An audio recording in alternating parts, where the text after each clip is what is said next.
Not going to pretend to do any DC or anything but Marvel today, because that's what we've got.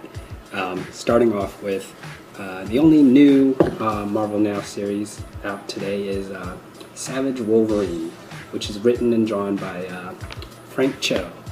I don't know what you expect from a Frank Cho book, but I think in the back they were saying in the editorial pages, babes, brawls, and brachiosaurs. So it's basically Wolverine in the Savage Land, and Shanna shows up with her, scantily clad jungle outfit.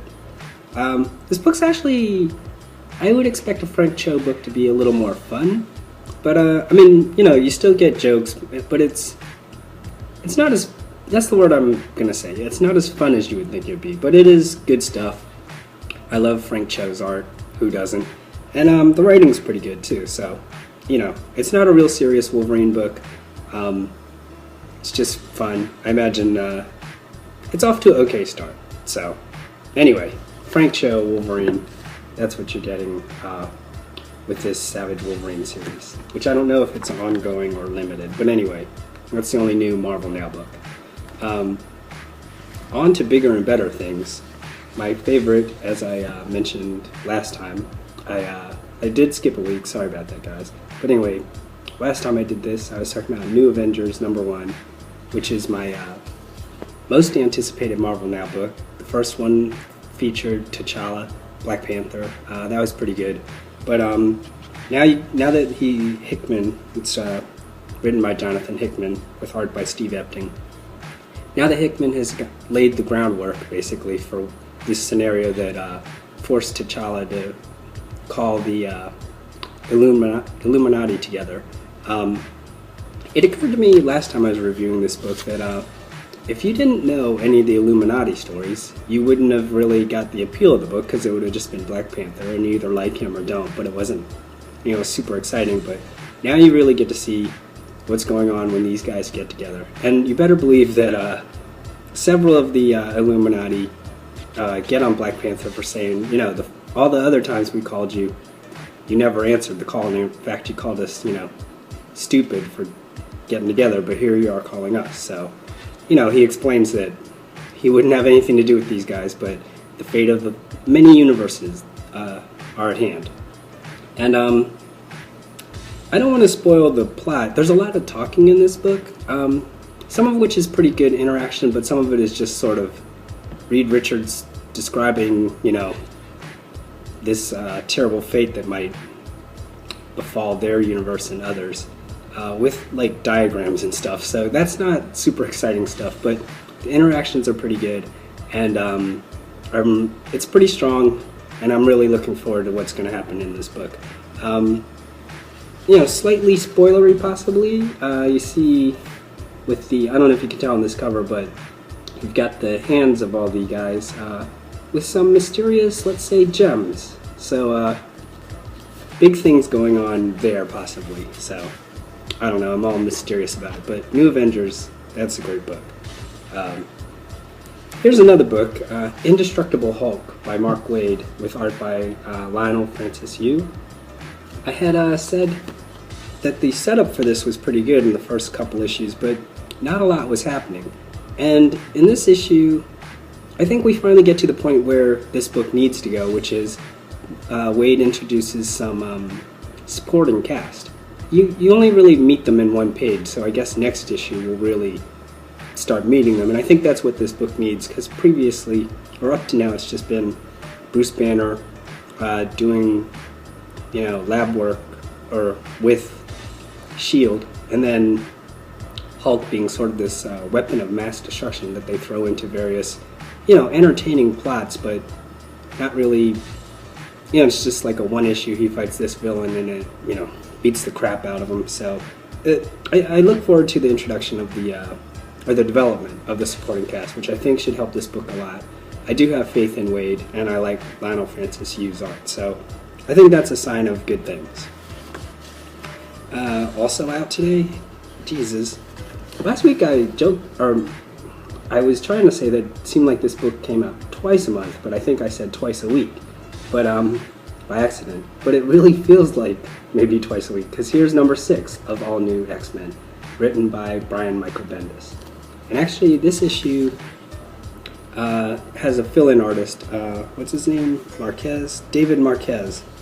I really like Stuart Immonen, even though I can't pronounce his last name. But Marquez is really different style. It's good. There's some of the faces are a little weird. Not in a bad way, but just Stuart has such... I'm just going to call him Stuart. Can't pronounce his last name. Stuart has such great facial expressions and storytelling. So you really notice it with Marquez that it's not quite... you're kind of missing that. But that said, I really enjoyed this book. There was lots of character interaction. Angel finally got to meet his self. His young Angel finally got to meet current Angel. Kitty and Jean Grey are talking, and Storm comes in. And of course, Cyclops and Wolverine get into it. Young Cyclops. It's just, I really am enjoying this book. But it's like, I actually feel like it's good that it comes out this often, because I'm really... Not a ton happened, even though there was a lot of, like I said, character moments. So, if you've seen the previews for the next issue, which I'll show you here, looks like Mystique is going to show up, so that should be fun. The character interaction is good, but you want some plot development. You want it to go somewhere, right? So, next issue should be good also. So, some good Marvel Now books out. Here's another one, Avenging Spider-Man. What number is this? 16. I think this is a new creative team, Christopher Yost. And is this Angel Medina? Anyway, it's guest starring the X-Men. And, as you probably know, there's been a change in the Spider-Man regime. And now we have Doc Ock as Spider-Man. And, last week I didn't do reviews, and I think Superior Spider-Man came out. And I think what it boils down to is, guys, fanboys, just get over being butthurt. Peter Parker's going to be back. If you read that issue, it's very clear that he's not even really gone. So he'll be back soon. So all that's left is, to get some good stories out of Doc Ock being Spider-Man. And quite honestly, I hadn't read Avenging Spider-Man. I mean, I checked it out when it first came out because Joe Mad was doing the art, but after that I was kind of like, it's just another Spider-Man book. But, it's interesting, more interesting to me to have Doc Ock be Spider-Man, at least temporarily. Again, here he is showing up, Superior Spider-Man, Doc Ock, and Daredevil. And so, in both of these issues, you have, this situation where he's acting a little weird, and the X-Men and Daredevil and the X-Men have not only Wolverine with his senses, but Rachel Gray with telepathy, and Daredevil is a human lie detector. So it's stretching the bounds of believability a bit, in that they can't tell that he's not Peter Parker, but they all think something's weird with him. So it's it's not like they're ignoring it. But the main thing is that you get to see them interacting with kind of an asshole Peter Parker, or asshole Spider-Man trying to be, sort of a good guy. So I think that's interesting. I understand why Peter Parker fans are butthurt, but he'll be back. Anyway, Avenging Spider-Man was not bad. We'll see where that goes. And Daredevil, if you haven't been reading this, Mark Waid's doing really great stuff with this character. So, aside from the Spider-Man Daredevil team up, you do get, the usual goodness that Waid's been bringing since this book debuted 22 issues ago. It's a couple years almost. So, and art by Chris Samney, which is great also. Waid's been pretty lucky with having some great artists on Daredevil. And lastly, here's a Marvel Now book that I had not read since it launched. I guess it wasn't a Marvel Now book when it launched. But anyway, I checked out the first issue of Captain Marvel, and it didn't really appeal to me. I'm not sure why. But here we are on issue 9, and I said, hey, let me check this out. It's written by Mary Sue DeConnick, who's done some good Marvel stuff, and I believe is married to Matt Fraction. Not that that has anything to do with anything, but, it's just an interesting tidbit. Anyway, this book, I don't know much about Captain Marvel, I'll be honest. So, this is kind of very, I'd compare it to Hawkeye a little bit in that it's very a day in the life of kind of thing, of an Avenger sort of away from the Avengers. And you get to see a lot of, I guess these are supporting cast people that have been in the book since DeConnick launched it. It's pretty good. I want to say that it's like, you know, obviously it's a female lead. I want to say that it's a book that women would enjoy, but I actually found that, like, I would classify Hawkeye as kind of a guy book, right? And Captain Marvel, this is more like female, I won't say friendly, but the tone of it, which is probably a huge mistake to even go and start labeling books like that, but I'll do it anyway because I'm an idiot. I just mean, or I think the thing that I'm going to say is stupid about that is, I used to do this podcast called We Hate Comics with, it was me, my friend Shola, and we had another girl, Diana. And I think whenever we would read books that were, you know, targeted toward women, like, what was that one called? Oh, I forget what it was called. Anyway, there was a few times where Shola and I were like, you know what, we didn't think we would like this, but it was really good and we liked it. And then it would turn out to be, Diana would say, you know, she would be the one that kind of didn't like it. So, I don't know. Do you guys like Captain Marvel? I tried this one issue. I thought it was pretty good.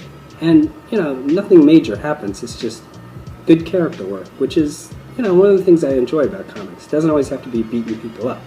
I mean, in this issue, Captain Marvel and Spider-Woman beat up a couple dinosaurs.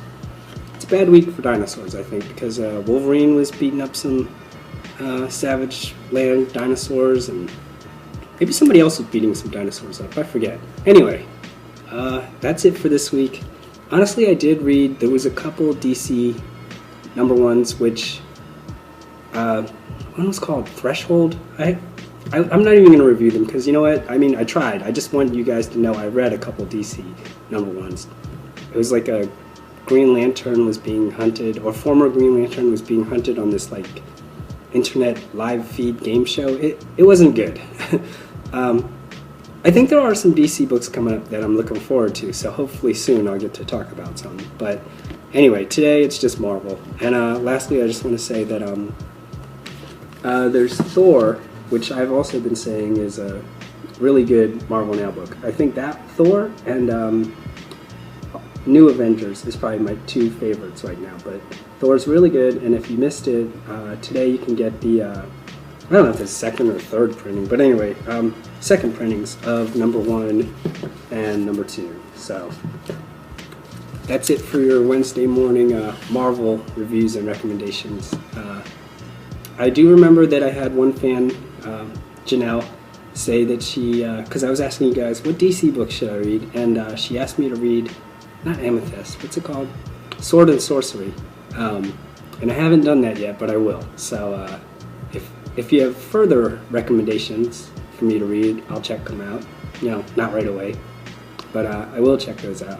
So any recommendations about reading stuff I should be reading, or, you know, things I should be doing different with the this vlog, I always appreciate the comments. So thanks for watching, and I'll talk to you guys next week.